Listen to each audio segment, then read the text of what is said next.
So I'm Dr Matthew Burke. I'm an Australian Research Council Future Fellow here at Griffith University, working in the Urban Research Program, which is one of Australia's largest urban studies and planning related research groupings, and I lead our transport research team.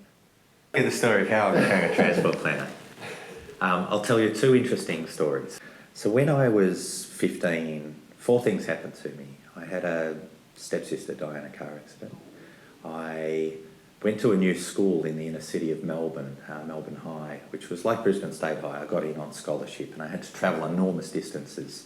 And every day when I got home at 3:40 or whatever on the train to my nearby suburban station in the suburbs, the bus that would take me home had left 2 minutes beforehand, and I would have to sit for 28 minutes every day.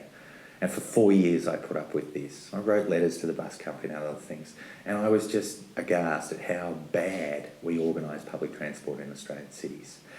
The park at the bottom of my street that same year we got notified was going to be turned into the Eastern Freeway extension.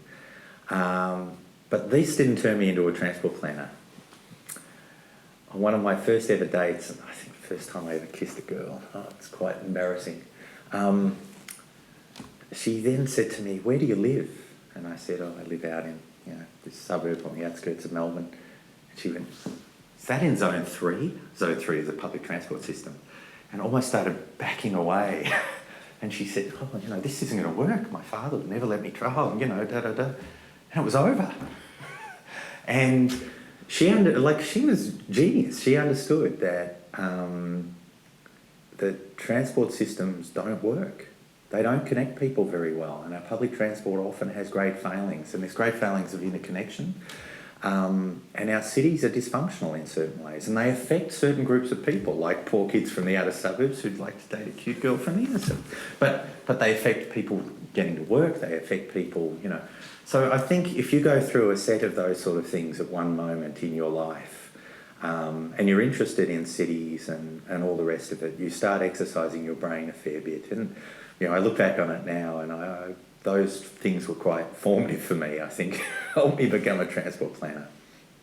Transport, I find, is one of those topics that everyone is kind of interested in, and cities and urban development are things people are interested in. A lot of students come to Griffith to become planners, partly because I think they want to later in life say, look at that, I helped do that, I helped deliver that. And it is one of those professions, urban planning and transport planning, where you really do. I can travel around Brisbane and see things I'm partly responsible for good and bad sometimes.